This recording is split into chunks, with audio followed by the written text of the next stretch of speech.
जय हिंद दोस्तों।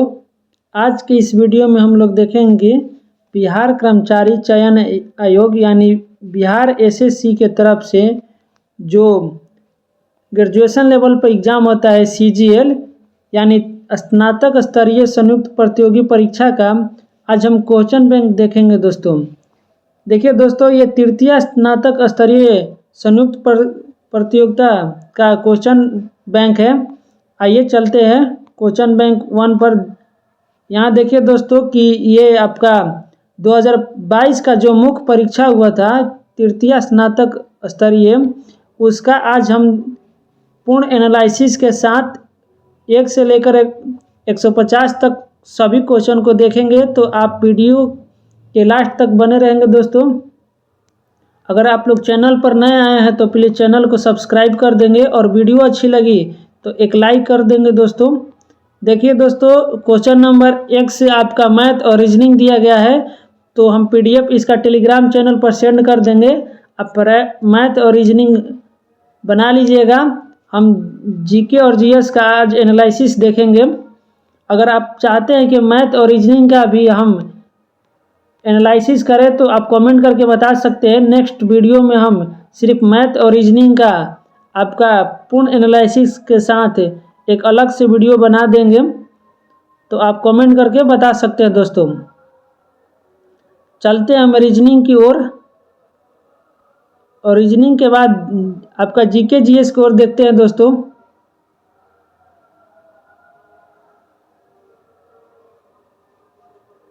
देखिए दोस्तों 48 नंबर से, और आप लोग साथ साथ में उत्तर देते चलिएगा और अपना आंसर भी बताइएगा कि इसका सही उत्तर क्या होगा। पहला है 48 नंबर का है कि निम्न में कौन सा युग्म सुमेलित नहीं है। बताइए कौन सा युग्म सुमेलित नहीं है। भागलपुर और बेगूसराय, गांधीनगर और गुजरात, फूल गोभी और पत्ता गोभी, गेहूं और चावल। तो इसका राइट आंसर होगा ऑप्शन बी, गांधीनगर और गुजरात। क्योंकि देखिए दोस्तों कि ये दोनों जिला से संबंधित है, जबकि गांधीनगर और गुजरात ये राज्य है और उसकी राजधानी है। फूल गोभी और पत्ता गोभी दोनों सब्जी से संबंधित है, और गेहूं और चावल आपका अनाज से संबंधित है। ये रीजनिंग से ही संबंधित है दोस्तों। अगला देखिए 51 नंबर से आपका शुरू होता है। 51 नंबर क्वेश्चन कर रहा है कि प्राचीनतम वेद कौन सा है। बताइए इसका राइट आंसर क्या होगा। तो इसका सही उत्तर होगा ऑप्शन बी, ऋग्वेद दोस्तों। आइए ऋग्वेद के बारे में कुछ महत्वपूर्ण तथ्य जानते हैं। तो ऋग्वेद सबसे प्राचीनतम वेद हो जाएगा दोस्तों। इसे 2 भागों में बांटा गया है। प्रथम भाग को 10 मंडलों में विभाजित किया गया है। इन मंडलों को सूक्तों में बांटा गया है और इसमें कुल 1028 सूक्त है दोस्तों। याद रखिएगा कि प्रथम भाग में 10 मंडल है और 10 मंडल को 1028 सूक्तों में विभाजित किया गया है, और दूसरे भाग में 64 अध्याय है दोस्तों। ये भी फैक्ट याद रखिएगा। अगला क्वेश्चन देखिए 52 नंबर का रहा है कि सबसे अंत में कौन सी घटना हुई। बताइए इसका सही उत्तर क्या होगा। आपको सबसे अंत में कौन सी घटना हुई थी, तो पहले इसका सन ईस्वी देखना पड़ेगा। तो देखिए दोस्तों, चंद्रगुप्त मौर्य का राज्याभिषेक 321 ईसा पूर्व में हुआ था। उसके बाद आपका मेगास्थनीज का भारत आगमन 305 ईसा पूर्व में हुआ था।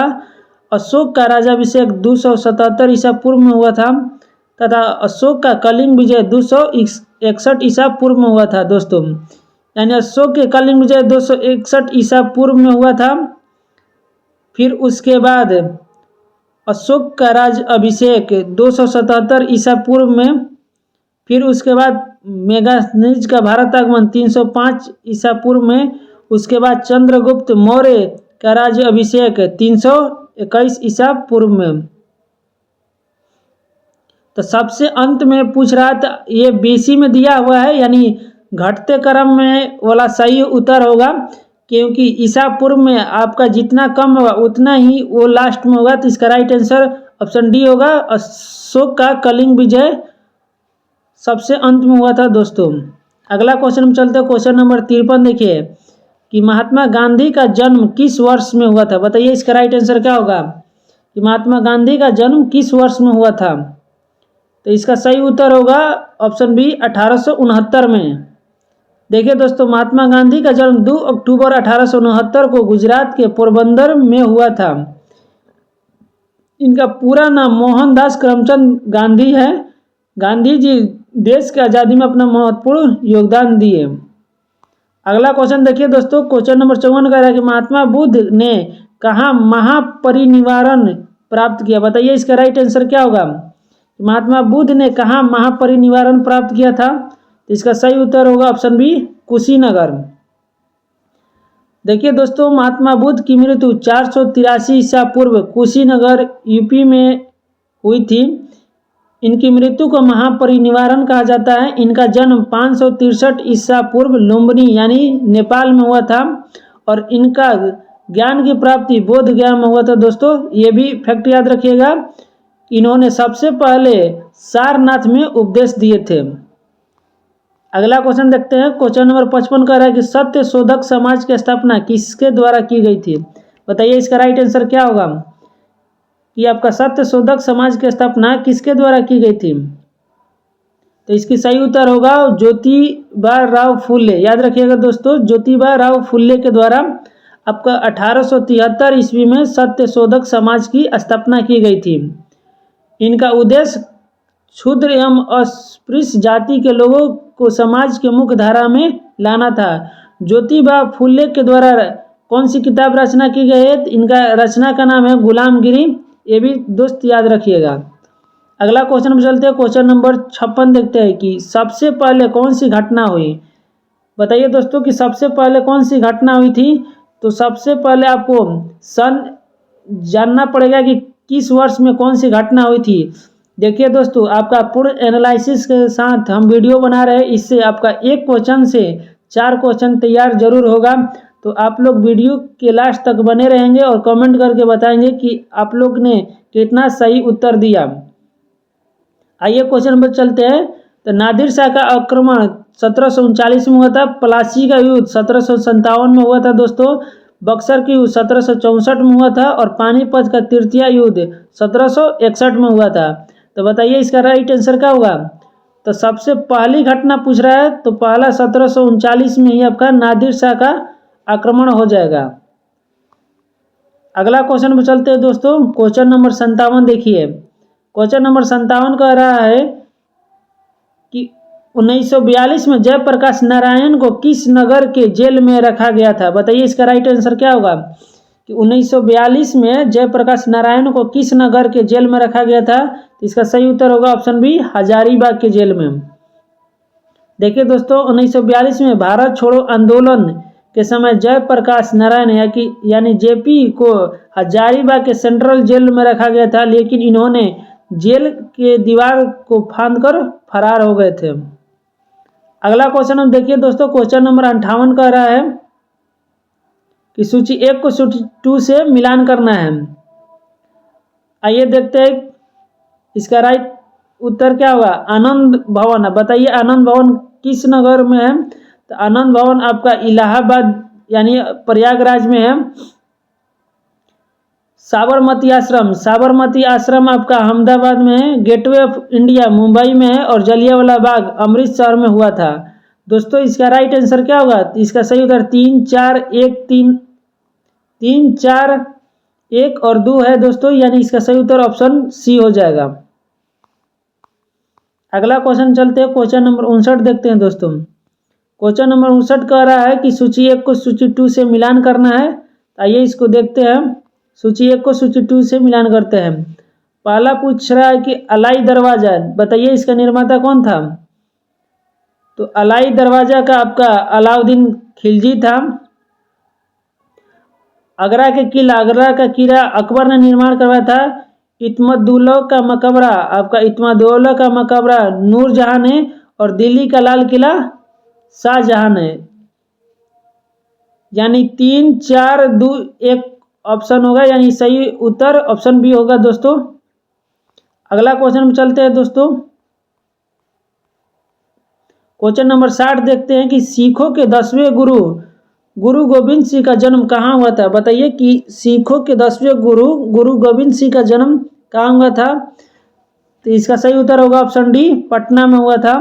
देखिए, इनका जन्म 22 दिसंबर 1666 ईस्वी में बिहार के पटना में हुआ था और इनका पिता का नाम गुरु तेग बहादुर सिखों के 9वें गुरु थे। देखिए दोस्तों, 1699 में इन्होंने खालसा पंथ की स्थापना किया था और ये सिखों के 10वें और अंतिम गुरु भी थे। अगला क्वेश्चन में चलते हैं। क्वेश्चन नंबर 61 कह रहा है कि भारतीय संविधान की किस अनुसूची में भारतीय भाषाओं की सूची सम्मिलित की गई है? बताइए इसका सही उत्तर क्या होगा? यानी संविधान के किस अनुसूची में भाषा की चर्चा है? तो इसका सही उत्तर होगा ऑप्शन डी, 8वीं अनुसूची में। आइए इसका व्याख्या देखते हैं कि 8वीं अनुसूची में भारतीय भाषाओं का वर्णन है। इस अनुसूची में 22 भारतीय भाषाओं को शामिल किया गया है। 21वां संविधान संशोधन 1967 द्वारा आपका केवल एक भाषा शामिल किया गया था, सिंधी। उसके बाद 71वां संविधान संशोधन 1992 के द्वारा 3 भाषा, कोंकणी, मणिपुरी और नेपाली। इसका शॉर्ट ट्रिक याद रखिएगा दोस्तों, नमक, नेपाली, मणिपुरी और कोंकणी। आपका 71वां संविधान संशोधन 1952 के द्वारा। उसके बाद कह रहा है 52वां संविधान संशोधन 2003 के द्वारा बोडो, डोंगरी, मैथिली और संताली। इसका शॉर्ट ट्रिक याद रखिएगा दोस्तों, इसका शॉर्ट ट्रिक होता है, लोग मैथ बनाते होंगे, बोर्ड मास। तो बो से बोडो, डी से डोगरी, एम से मैथिली और उसके बाद आपका ए से संथाली हो जाएगा दोस्तों। और भारतीय संविधान के 8वीं अनुसूची में पहले 14 भाषा थी, लेकिन अभी के डेट में आपका कुल 22 भाषा हो गया है दोस्तों। तो याद रखिएगा कि पहले संशोधन में केवल एक भाषा को जोड़ा गया था, उसके बाद आपका 3 भाषा, उसके बाद 4 भाषा को जोड़ा गया है दोस्तों। तो ये भी फैक्ट याद रखिएगा। अगला क्वेश्चन चलते हैं 62 नंबर। 62 नंबर कह रहा है कि डॉक्टर राजेंद्र प्रसाद को संविधान सभा का अस्थायी सभापति कब चुना गया था? बताइए इसका सही उत्तर कब क्या होगा? कि डॉक्टर राजेंद्र प्रसाद को संविधान सभा का स्थायी अध्यक्ष कब चुना गया था? तो इसका सही उत्तर होगा ऑप्शन बी, दिसंबर 1946 को। देखिए दोस्तों, संविधान सभा की प्रथम बैठक 9 दिसंबर 1946 को हुआ था, जिनका पहला अस्थायी अध्यक्ष आपका डॉक्टर सच्चिदानंद सिन्हा जी थे। लेकिन उसके बाद 11 दिसंबर 1946 को अगला बैठक में डॉक्टर राजेंद्र प्रसाद को अस्थायी अध्यक्ष चुन लिया गया। अगला क्वेश्चन चलते हैं 63 नंबर कि किस संविधान संशोधन के द्वारा शिक्षा के अधिकार को एक मौलिक अधिकार के रूप में सम्मिलित किया गया है? बताइए इसका राइट आंसर क्या होगा? कि किस संविधान संशोधन के द्वारा शिक्षा के अधिकार को एक मौलिक अधिकार के रूप में सम्मिलित किया गया है? तो इसका सही उत्तर होगा ऑप्शन डी, 86वें संविधान संशोधन।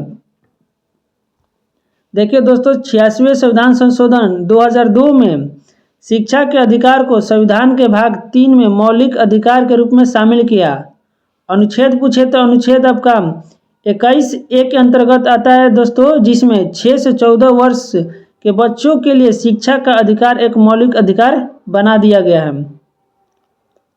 अगला क्वेश्चन देखिए 64 नंबर की इनमें से कौन भारत के उपराष्ट्रपति कभी नहीं रहे हैं? बताइए इसका सही उत्तर क्या होगा?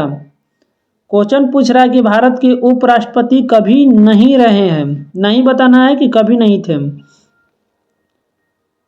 तो इसका राइट आंसर होगा ऑप्शन ए, फखरुद्दीन अली अहमद। देखिए दोस्तों, फखरुद्दीन अली अहमद 5वें राष्ट्रपति थे, न कि उपराष्ट्रपति थे।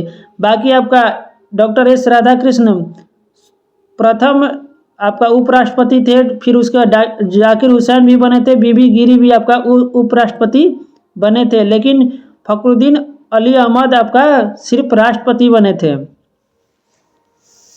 अगला क्वेश्चन पर चलते हैं दोस्तों। क्वेश्चन नंबर 65 कर रहा है कि स्वच्छ भारत अभियान किस वर्ष प्रारंभ किया गया? बताइए इसका राइट आंसर क्या होगा? कि स्वच्छ भारत अभियान किस वर्ष प्रारंभ किया गया? तो आइए इसकी व्याख्या देखते हैं। देखिए दोस्तों, स्वच्छ भारत अभियान 2 अक्टूबर 2014 को राष्ट्रीय आंदोलन के रूप में पूरे देश में शुरू किया गया था। इस अभियान का उद्देश्य 2 अक्टूबर 2019 तक स्वच्छ भारत को लक्ष्य को प्राप्त करना था। तो यानी इसका सही उत्तर होगा 2014 दोस्तों, राइट आंसर हो जाएगा। अगला क्वेश्चन देखिए 66 नंबर की, पंचायती राज अपनाने वाला पहला राज्य कौन सा था? बताइए इसका सही उत्तर क्या होगा कि पंचायती राज अपनाने वाला भारत का पहला राज्य कौन सा था? तो इसका सही उत्तर होगा ऑप्शन डी, राजस्थान। देखिए दोस्तों, पंडित जवाहरलाल नेहरू के द्वारा सबसे पहले राजस्थान के नागौर जिले में 2 अक्टूबर 1959 को पंचायती राज व्यवस्था लागू की गई। उसके बाद 73वां संविधान संशोधन 1992 के द्वारा पंचायती राज को संवैधानिक दर्जा प्रदान किया गया और 24 अप्रैल 1993 को लागू किया गया। इसलिए 24 अप्रैल को पंचायती राज दिवस मनाया जाता है। ये भी फैक्ट याद रखिएगा दोस्तों। अगला क्वेश्चन में चलते हैं 67 नंबर की, जुलाई 2021 में भारत का संसदीय कार्य मंत्री किसे नियुक्त किया गया है? ये उस टाइम का करंट अफेयर था दोस्तों। इसका सही उत्तर होगा option A, Prahlad Joshi. 68 number भी आपका करंट अफेयर था। इसका सही उत्तर होगा थावर चंद गहलोत।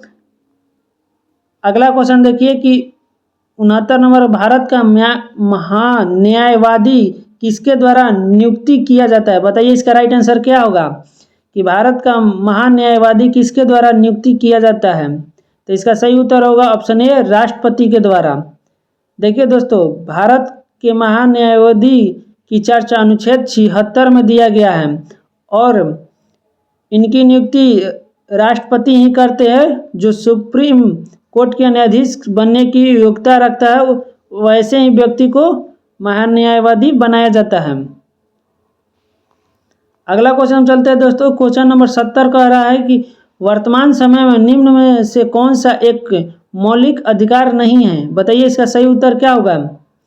वर्तमान समय में पूछ रहा है तो समानता का अधिकार आपका मौलिक अधिकार है। संपत्ति का अधिकार पहले आपका मौलिक अधिकार था लेकिन अब नहीं है। इसका राइट आंसर ऑप्शन बी हो जाएगा। शोषण के विरुद्ध अधिकार ये भी मौलिक अधिकार है। स्वतंत्रता का अधिकार ये भी आपका मौलिक अधिकार है। आइए इसका व्याख्या देखते हैं। देखिए दोस्तों, संपत्ति का अधिकार को 44वां संविधान संशोधन 1978 द्वारा मौलिक अधिकारों की सूची से हटा दिया गया है और वर्तमान में आपका कुल 6 मौलिक अधिकार है। ये भी फैक्ट याद रखिएगा। अगला क्वेश्चन चलते हैं दोस्तों कि 71 नंबर कह रहा है कि निम्न में से कौन सा नगर यमुना नदी के किनारे नहीं है? बताइए इसका राइट आंसर क्या होगा कि कौन सा नगर यमुना नदी के किनारे नहीं है? तो इसका सही उत्तर होगा अयोध्या नगर आपका यमुना नदी के किनारे नहीं है दोस्तों। देखिए, दिल्ली, आगरा, मथुरा नगर यमुना नदी के किनारे बसे जबकि अयोध्या आपका सरयू नदी के तट पर है। ये भी फैक्ट याद रखिएगा। अगला देखिए 72 नंबर क्वेश्चन कर रहा है कि 2011 के जनगणना के आधार पर बिहार भारत का सबसे अधिक जनसंख्या वाला राज्य है। बताइए कि कौन सा नंबर पर है आपका जनसंख्या में बिहार? तो इसका सही उत्तर होगा तीसरा स्थान पे है दोस्तों। पहला स्थान पर आपका उत्तर प्रदेश होगा, दूसरा स्थान पर महाराष्ट्र, उसके बाद बिहार। अगर जनसंख्या घनत्व में पूछे तो जनसंख्या घनत्व में बिहार पहला स्थान पे है दोस्तों। ये भी फैक्ट याद रखिएगा। अगला देखिए 73 नंबर के, बिहार में कौन से जलप्रपात नहीं है? बताइए कि इसका सही उत्तर क्या होगा। हुंडरू, धुआं कुंड, ककोलत, माझर कुंड। तो आपका इसका सही उत्तर ऑप्शन ए होगा हुंडरू जलप्रपात। आपको झारखंड राज्य रांची जिले में स्थित है दोस्तों। यह स्वर्णरेखा नदी पर है। जबकि धुआं कुंड आपका रोहतास जिला में है, ककोलत नवादा जिला में है, माझर कुंड भी रोहतास जिला में है दोस्तों। यानी इसका सही उत्तर होगा ऑप्शन ए। अगला क्वेश्चन देखिए 74 नंबर कि निम्न में से कौन सा बिहार की पश्चिमी सीमा पर स्थित है? बताइए इसका सही उत्तर क्या होगा कि कौन सा बिहार के पश्चिमी सीमा पर स्थित है? तो इसका सही उत्तर होगा ऑप्शन सी, उत्तर प्रदेश। जैसा कि आप लोग चौहदी जानते हैं दोस्तों, ऊपर आपका नॉर्थ हो जाता है, नीचे साउथ, इधर ईस्ट और इधर वेस्ट। तो पश्चिम में पूछा है तो आप बिहार के नक्शा के अनुसार पश्चिम में आपका उत्तर प्रदेश हो जाएगा, जबकि उत्तर में आपका नेपाल होगा, दक्षिण में झारखंड होगा और पूरा में पश्चिम बंगाल होगा दोस्तों। अगला क्वेश्चन नंबर देखिए 75 नंबर कि बिहार में कौन सी नदी नहीं बहती है, बताइए इसका राइट आंसर क्या होगा कि बिहार में आपका कौन सी नदी नहीं बहती है। तब फल्गु नदी आपका गया में बहती है, बागमती भी आती है, पुनपुन भी आपका बहती है, और लेकिन गोमती नदी ये आपका उत्तर प्रदेश में बहती है। अगला क्वेश्चन हम चलते हैं दोस्तों 76 नंबर की, क्षेत्रफल के अनुसार सबसे विशाल महाद्वीप कौन सा है, बताइए इसका राइट आंसर क्या होगा कि क्षेत्रफल के अनुसार सबसे विशाल महाद्वीप कौन सा है। तो ये हो जाएगा एशिया, इसका राइट आंसर। देखिए दोस्तों, एशिया में कुल 8.8% हिस्सा है। इसके बाद आपका दूसरा सबसे बड़ा अफ्रीका महाद्वीप हो जाएगा, उसके बाद उत्तरी अमेरिका, उसके बाद दक्षिणी अमेरिका, अंटार्कटिका, यूरोप, और सबसे छोटा आपका ऑस्ट्रेलिया हो जाएगा। विश्व में कुल 7 महाद्वीप है दोस्तों, ये भी फैक्ट याद रखिएगा। अगला क्वेश्चन हम चलते हैं कि बिहार में कौन सा खनिज पाया जाता है, बताइए इसका राइट आंसर क्या होगा कि बिहार में कौन सा खनिज पाया जाता है। तो इसका सही उत्तर होगा क्वार्टजाइट भी पाया जाता है, पाइराइट भी और अभ्रक भी, यानी राइट आंसर ऑप्शन डी होगा दोस्तों कि बिहार में आपका सभी क्वार्टजाइट, पाइराइट और अभ्रक सब पाए जाते हैं। अगला क्वेश्चन हम चलते हैं कि क्वेश्चन नंबर 78 कर रहा है कि यमुना नदी का उद्गम किस राज्य से होता है, बताइए इसका राइट आंसर क्या होगा। यमुना नदी का उद्गम किस राज्य से होता है, तो इसका सही उत्तर ऑप्शन डी होगा उत्तराखंड से। देखिए दोस्तों, यमुना नदी का उद्गम उत्तराखंड की यमुनोत्री नामक जगह से होती है, और गंगा नदी का पूछे तो गंगोत्री नामक जगह से, और यह प्रयागराज में गंगा में आकर मिल जाती है। और यमुना की सहायक नदी आपका चंबल, बेतवा, केन, ये सब भी याद रखिएगा। और इसकी लंबाई 1376 किलोमीटर है दोस्तों, यमुना की कुल लंबाई 1376 किलोमीटर। अगला क्वेश्चन हम चलते हैं कि पृथ्वी दिवस होता है, बताइए कि पृथ्वी दिवस कब मनाया जाता है। तो इसका सही उत्तर होगा ऑप्शन बी 22 अप्रैल को। 22 अप्रैल को दुनिया भर में पर्यावरण संरक्षण के लिए आयोजित किया जाता है दोस्तों, और 22 अप्रैल 1970 में न्यूयॉर्क में इसकी पहली शुरुआत हुआ था, ये भी फैक्ट याद रखिएगा। अगला क्वेश्चन चलते हैं 80 नंबर की, हीराकुंड बांध किस नदी पर बनाया गया है, बताइए कि हीराकुंड बांध किस नदी पर है। तो इसका सही उत्तर होगा ऑप्शन सी महानदी पर। देखिए दोस्तों कि हीराकुंड बांध आपका उड़ीसा में महानदी पर बनाया गया है, और यह संसार का सबसे बड़ा एवं लंबा बांध है, ये भी फैक्ट याद रखिएगा दोस्तों, जो एशिया का सबसे बड़ा कृत्रिम झील भी है। अगला देखिए क्वेश्चन 81 नंबर का है कि एटीएम का पूर्ण रूप है, बताइए कि एटीएम का पूर्ण रूप, एटीएम का फुल फॉर्म क्या है। तो एटीएम आप लोग देखे ही होंगे, इसका पूरा नाम ऑटोमेटिक टेलर मशीन है दोस्तों, इसके द्वारा आप पैसा निकालते हैं। अगला क्वेश्चन चलते हैं 82 नंबर कि 2011 के जनगणना के अनुसार निम्नलिखित राज्यों में से किसकी ग्रामीण जनसंख्या सर्वाधिक है, बताइए कि किसकी ग्रामीण जनसंख्या सर्वाधिक है। तो इसका सही उत्तर होगा ऑप्शन डी झारखंड राज्य की।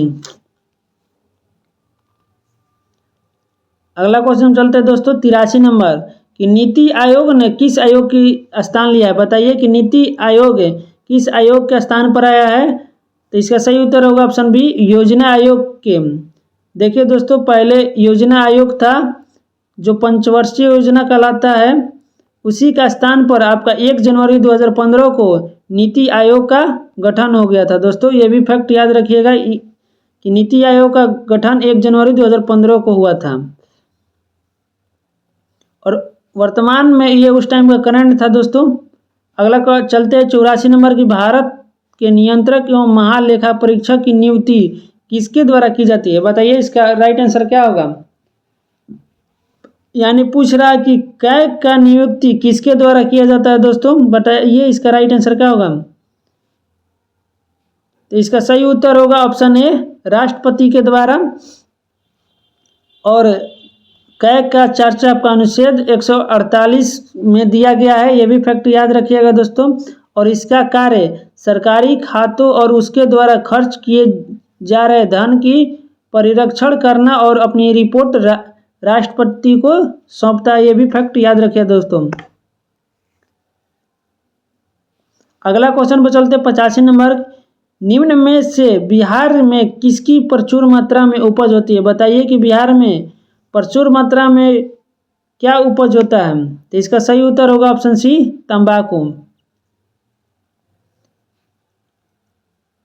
अगला क्वेश्चन में चलते हैं दोस्तों। क्वेश्चन 86 का रहा कि मुजफ्फरपुर की लीची का ब्रांड नाम क्या है? बताइए कि मुजफ्फरपुर के लीची का ब्रांड नाम क्या है? तो इसका सही उत्तर होगा ऑप्शन डी, शाही लीची। याद रखिएगा दोस्तों कि लीची का ब्रांड नाम क्या है, तो शाही लीची, जो बिहार के बागवानी मिशन के तहत लीची की खेती की जाती है। और लीची उत्पादन में बिहार आपका भारत में प्रथम स्थान रखता है, ये भी फैक्ट याद रखिएगा। अगला देखिए 87 नंबर, सूची 1 को सूची 2 से मिलान करना है दोस्तों। पहला कह रहा है कि फसल है और उस सूची 2 कह रहा है कि अधिकतम उत्पादक राज्य। आपका जूट हो जाएगा, जूट सबसे अधिक पश्चिम बंगाल में होता है। उसके बाद चाय आपका असम में होता है। गन्ना आपका उत्तर प्रदेश में होता है और रबड़ सर्वाधिक केरल में होता है। यानी 4, 3, 2, 1 इसका सही उत्तर होगा, ऑप्शन ए इज करेक्ट। अगला क्वेश्चन पर चलते हैं दोस्तों। 88 नंबर कि विश्व उपभोक्ता दिवस कब मनाया जाता है? बताइए इसका राइट आंसर क्या होगा कि विश्व उपभोक्ता दिवस कब मनाया जाता है? तो इसका सही उत्तर होगा ऑप्शन सी, 15 मार्च को। यानी विश्व उपभोक्ता दिवस दोस्तों 15 मार्च को मनाया जाता है। अगला क्वेश्चन देखिए कि भारत में सरकार का वित्तीय वर्ष चलता है। बताइए कि भारत में सरकार का वित्तीय वर्ष कब से कब तक चलता है? तो इसका सही उत्तर होगा ऑप्शन सी, 1 अप्रैल से 31 मार्च तक। नेक्स्ट क्वेश्चन देखते हैं। क्वेश्चन नंबर 90 कह रहा है कि सहकारिता मंत्री का दायित्व किसे सौंपा गया? बताइए इसका राइट आंसर क्या होगा? तो ये उस टाइम का करंट था, इसका सही उत्तर ऑप्शन ए होगा, अमित शाह। 91 नंबर भी देखिए करंट है, इसका सही उत्तर ऑप्शन बी होगा। 92 नंबर देखिए दोस्तों कि भारत में किस संगठन ने एडवांस चैफ तकनीक विकसित की? बताइए कि भारत में किस संगठन ने एडवांस चैफ तकनीक विकसित की? तो इसका सही उत्तर होगा ऑप्शन डी, डीआरडीओ ने। अगला क्वेश्चन देखते हैं 93 नंबर की भारत द्वारा ऑपरेशन देवी शक्ति किस देश में किया गया? ये उस टाइम का करंट था। आइए देख लेते हैं इसका राइट आंसर क्या होगा। इसका सही उत्तर होगा अफगानिस्तान। अगला देखिए 94 नंबर की मॉरिशस की राजधानी क्या है? बताइए कि मॉरिशस की राजधानी क्या है? तो इसका सही उत्तर होगा ऑप्शन सी, पोर्ट लुइस। अगला क्वेश्चन देखिए 95 नंबर की जापान की मुद्रा है। बताइए कि जापान की मुद्रा क्या है? तो जापान का मुद्रा आपका येन हो जाएगा और अमेरिका का आपका डॉलर हो जाएगा। अगला देखिए 96 नंबर दोस्तों, 96 नंबर का रहा कि द नाइट वॉचमैन उपन्यास के लेखक है। बताइए कि द नाइट वॉचमैन उपन्यास के लेखक कौन है? तो इसका सही उत्तर होगा ऑप्शन ए, लुइस ओड्रिच। याद रखिएगा दोस्तों कि द नाइट वॉचमैन का लेखक लुइस ओड्रिच है। अगला देखिए 97 नंबर की पंजाबी भाषा की लिपि क्या है? बताइए पंजाबी भाषा की लिपि क्या है? तो इसका सही उत्तर होगा ऑप्शन सी, गुरुमुखी। देवनागरी आपका हिंदी भाषा का लिपि है दोस्तों, ये भी फैक्ट याद रखिएगा।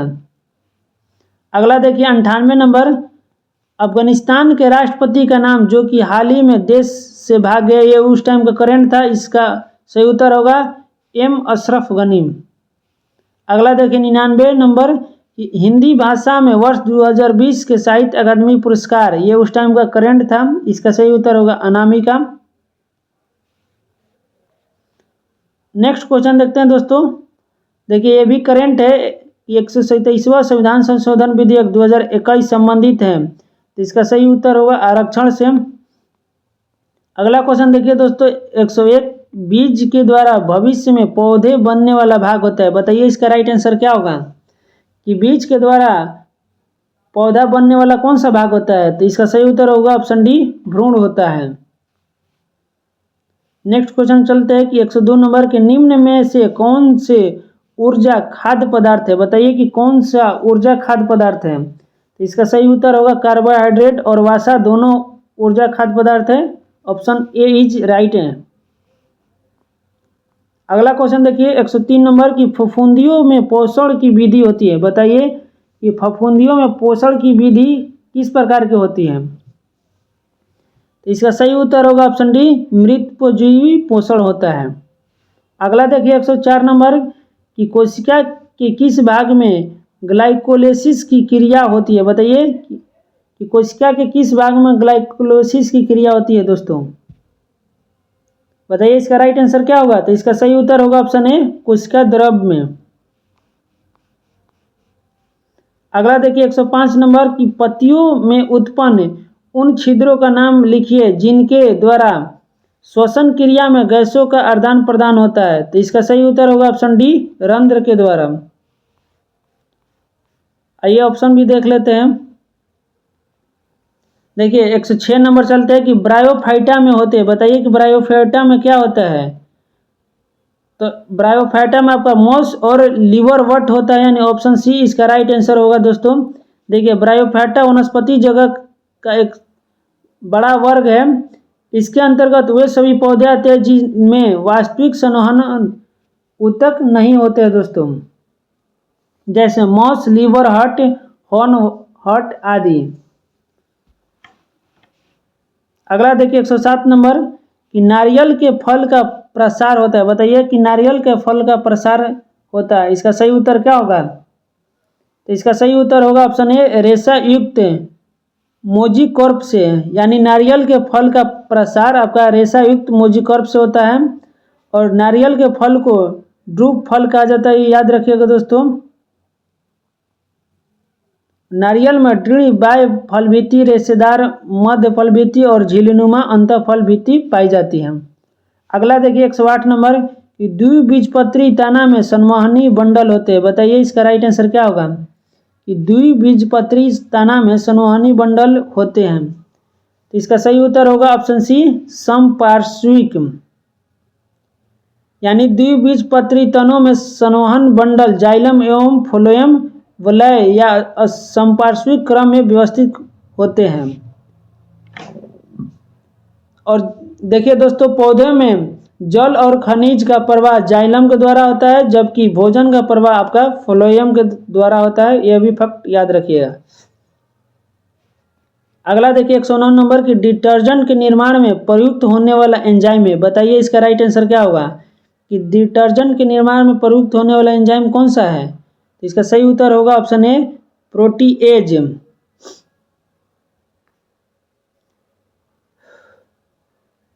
देखिए दोस्तों कपड़ों से चिकनाईदार प्रोटीन युक्त धब्बे हटाने के लिए आपका डिटर्जेंट का उपयोग किया जाता है।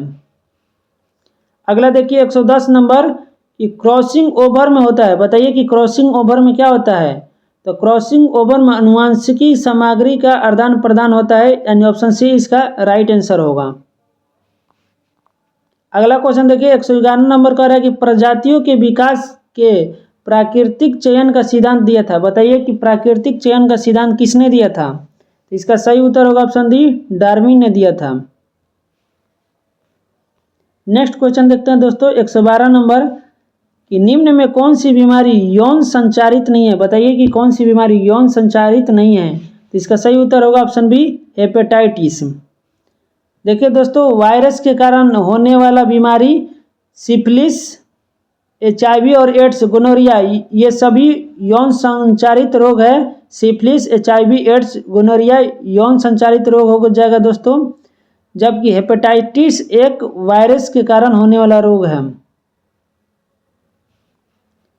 अगला क्वेश्चन देखते हैं 113 नंबर की अनुकूल परिस्थितियों में अमीबा जनन करता है। बताइए कि कैसी परिस्थिति में अमीबा जनन करता है। तो इसका सही उत्तर होगा ऑप्शन बी, द्विखंडन के द्वारा।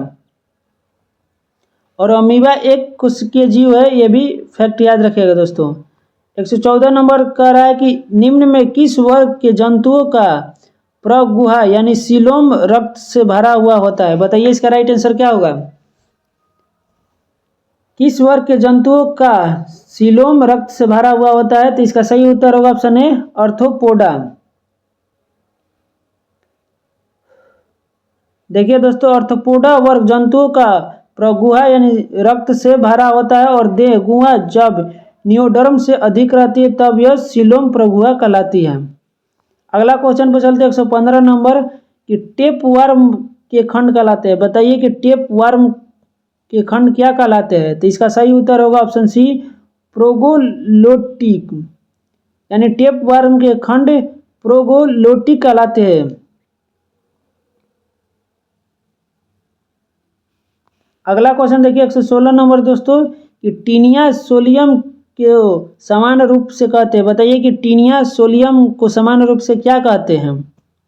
तो इसका सही उत्तर होगा ऑप्शन बी पोर्क टोप वर्म। याद रखिएगा दोस्तों कि टीनिया सोलियम को सामान्य रूप से पोर्क टोप वर्म कहते हैं, जो यह सुअर मांस फीता कृमि मनुष्य में संक्रमण करने वाली समान जाति है।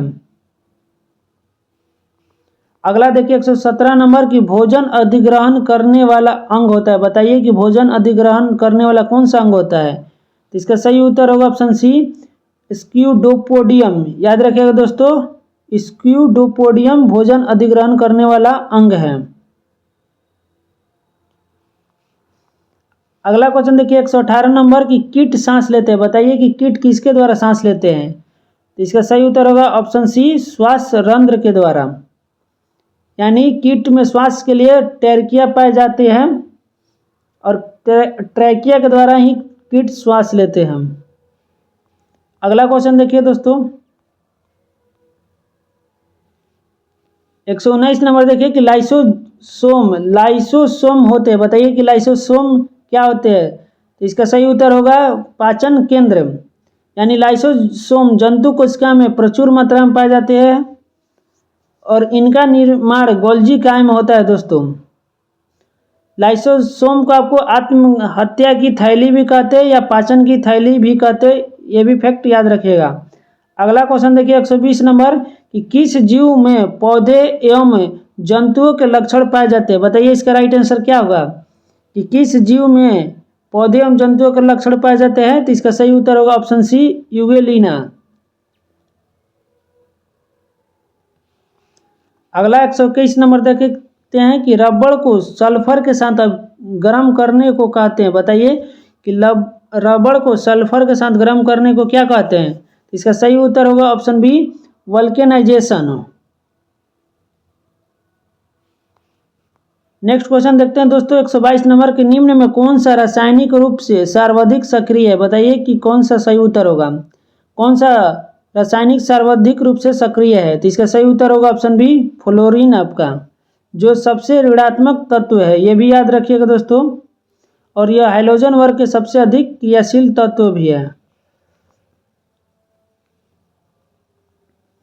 अगला क्वेश्चन देखिए 123 नंबर की अमलगम किसकी मिश्र धातु है। बताइए कि अमलगम किसकी मिश्र धातु है। तो इसका सही उत्तर होगा ऑप्शन बी पारा का। अगला क्वेश्चन देखिए 124 नंबर की एल्केलाइड होते हैं। बताइए कि एल्केलाइड क्या होते हैं। तो इसका सही उत्तर होगा दोस्तों ऑप्शन डी नंबर क्षार, जो कि पानी में घुलनशील है, यानी वैसा क्षार जो पानी में घुलनशील है उसे एल्केलाइड कहते हैं। दोस्तों ये भी फैक्ट याद रखिएगा, और इसका पीएच मान 7 से अधिक होता है। अगला देखिए 125 नंबर की चूने का पानी क्लोरीन से क्रिया कर बनाता है। बताइए इसका राइट आंसर क्या होगा कि चूने का पानी क्लोरीन से क्रिया कर क्या बनाएगा। तो इसका सही उत्तर होगा option A bleaching powder.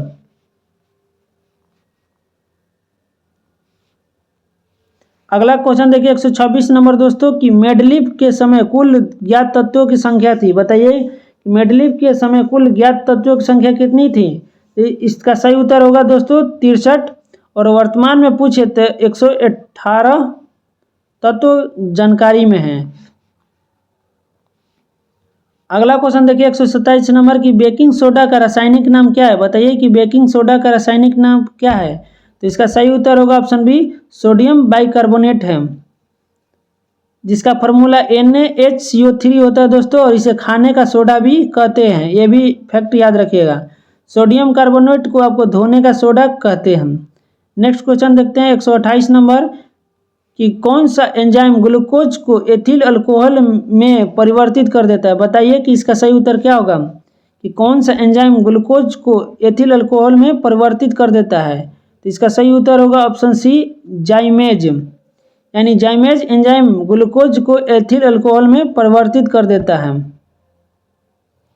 Next question देखिए दोस्तों 129 नंबर कि गैल्वेनाइजेशन होता है, बताइए कि गैल्वेनाइजेशन होता है। इसका सही उत्तर होगा दोस्तों ऑप्शन डी नंबर, लोहे पर जस्ते का निक्षेप आपका गैल्वेनाइजेशन कहलाता है या यस्दीकरण कहलाता है। दोस्तों ये भी फैक्ट याद रखिएगा, इससे आपका जंग लगना रुक जाता है। नेक्स्ट क्वेश्चन देखिए 130 नंबर की गैसों के गुब्बारे में हाइड्रोजन की जगह हीलियम गैस इसलिए भर जाती है क्योंकि, बताइए कि गैस गुब्बारों में हाइड्रोजन की जगह हीलियम गैस क्यों भरा जाता है?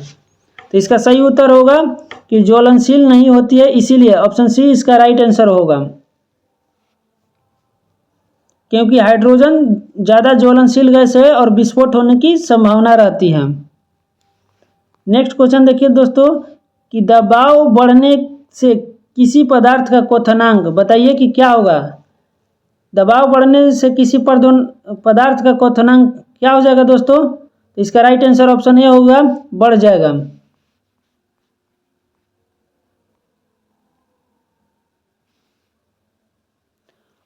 और दोस्तों देखिए दाब बढ़ने से द्रव का क्वथनांक पूछे तो घट जाएगा, लेकिन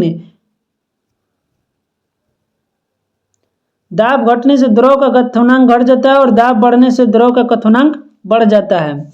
और किसी अशुद्धि जैसे नमक मिलाने पर जल का क्वथनांक भी बढ़ जाता है। दोस्तों ये भी फैक्ट याद रखिएगा। अगला देखिए 132 नंबर की खगोलीय दूरी मापने की इकाई क्या है? बताइए कि खगोलीय दूरी मापने की इकाई क्या है? तो इसका सही उत्तर होगा ऑप्शन ए, प्रकाश वर्ष। और एक प्रकाश वर्ष में आपको 9.46 गुणे 10 के पावर 15 मीटर होता है। ये भी फैक्ट याद रखिएगा दोस्तों। 133 नंबर देखते हैं कि प्रकाश की गति न्यूनतम होगी जब वो गुजरेगा। बताइए इसका राइट आंसर क्या होगा कि प्रकाश की गति किसमें न्यूनतम होगी? तो इसका सही उत्तर होगा ऑप्शन डी, कांच में आपका सबसे न्यूनतम होगा और निर्वात में पूछे तो सबसे अधिकतम होगा। दोस्तों ये भी फैक्ट याद रखिएगा। देखिए यहाँ पर माध्यम और उसका प्रकाश के चाल दिया है। जैसे निर्वात में आपका 2.99 गुणे 10 के पावर 8 मीटर सेकेंड स्क्वायर है। पानी में आपका प्रकाश का चाल 2.25 गुणे 10 के पावर 8 मीटर पर सेकेंड है। अगला क्वेश्चन देखते हैं दोस्तों कि किसी ट्यूब लाइट में चोक लगाने का उद्देश्य होता है। बताइए कि किसी ट्यूब लाइट में चोक क्यों लगाया जाता है? तो इसका सही उत्तर होगा उच्च वोल्टेज को प्रेरित करने के लिए। नेक्स्ट क्वेश्चन पर चलते हैं दोस्तों 135 नंबर कि बरसात की बूंदों की गोल आकार होता है। बताइए कि बरसात की बूंदें गोल आकार में क्यों हो जाती हैं? तो इसका सही उत्तर होगा ऑप्शन बी, सतही तनाव के कारण, यानी पृष्ठ तनाव के कारण आपका दोस्त बरसात की बूंदें गोल हो जाती हैं। अगला क्वेश्चन देखिए 136 नंबर कि अगर ध्वनि वायु से जल में प्रवेश करती है तब किसकी मात्रा में परिवर्तन नहीं होता है? बताइए इसका राइट आंसर क्या होगा कि अगर ध्वनि वायु से जल में प्रवेश करेगी तो किसकी मात्रा में परिवर्तन नहीं होगा, यानी चेंज नहीं होगा। तो इसका सही उत्तर होगा ऑप्शन बी, आवृत्ति के मात्रा में। देखिए दोस्तों जब ध्वनि वायु से जल में प्रवेश करती है तो आवृत्ति की मात्रा में परिवर्तन नहीं होता है, क्योंकि ध्वनि की चाल v बराबर n इंटू लेमडा होता है। यानी आपका लेमडा तरंगदैर्घ्य पर निर्भर करता है, आवृत्ति में कोई चेंज भी इस पर नहीं होगा, आयाम पर भी निर्भर करेगा। अगला क्वेश्चन देखिए दोस्तों 137 नंबर की ऑप्टिकल फाइबर किस सिद्धांत पर कार्य करता है? बताइए कि ऑप्टिकल फाइबर किस सिद्धांत पर कार्य करता है? तो इसका सही उत्तर होगा पूर्ण आंतरिक परावर्तन पर। नेक्स्ट क्वेश्चन देखिए दोस्तों 138 नंबर कि विभाजन की दीवारें में ध्वनि अवशोषित करने के लिए सर्वोत्तम पदार्थ है। बताइए कि विभाजन की दीवारें में ध्वनि अवशोषित करने की कौन सा पदार्थ सबसे बेस्ट है? तो इसका सही उत्तर होगा कांच की रुई। नेक्स्ट क्वेश्चन पर चलते हैं दोस्तों 139 नंबर कि घड़ी में क्वार्ट्ज क्रिस्टल का कार्य करना किस पर आधारित है? बताइए इसका राइट आंसर क्या होगा कि घड़ी में क्वार्ट्ज क्रिस्टल का कार्य करना किस पर आधारित है। तो इसका सही उत्तर होगा ऑप्शन ए, पोजे इलेक्ट्रिक प्रभाव पर। देखिए दोस्तों, घड़ी में क्वार्ट्ज क्रिस्टल का कार्य करना पोजे इलेक्ट्रिक प्रभाव पर आधारित है। नेक्स्ट क्वेश्चन देखिए दोस्तों, 140 नंबर, पेरिस्कोप किस सिद्धांत पर कार्य करता है। बताइए कि पेरिस्कोप किस सिद्धांत पर कार्य करता है। तो इसका सही उत्तर होगा परावर्तन और अपवर्तन दोनों सिद्धांत पर है। देखिए दोस्तों, पेरिस्कोप का उपयोग पनडुब्बी, युद्धपोत और सैनिकों द्वारा शत्रु की गतिविधियों को ज्ञान करने के लिए किया जाता है। तो ये भी फैक्ट याद रखिएगा दोस्तों। आगे 141 नंबर से आपका मैथ दिया गया है, तो मैथ आप लोग बना लीजिएगा, हम इसका PDF सेंड कर देंगे। तो वीडियो कैसी लगी दोस्तों आप कमेंट करके बता सकते हैं, और अगला वीडियो में हम नेक्स्ट सेट नंबर 2 बनाएंगे, जिसमें आपका 2022 का ही प्रारंभिक परीक्षा का जो एग्ज़ाम हुआ था उसका पूर्ण व्याख्या के साथ रहेगा। तो इसलिए आप चैनल को सब्सक्राइब कर दें। मिलते हैं नेक्स्ट वीडियो में, तब तक के लिए जय हिंद दोस्तों।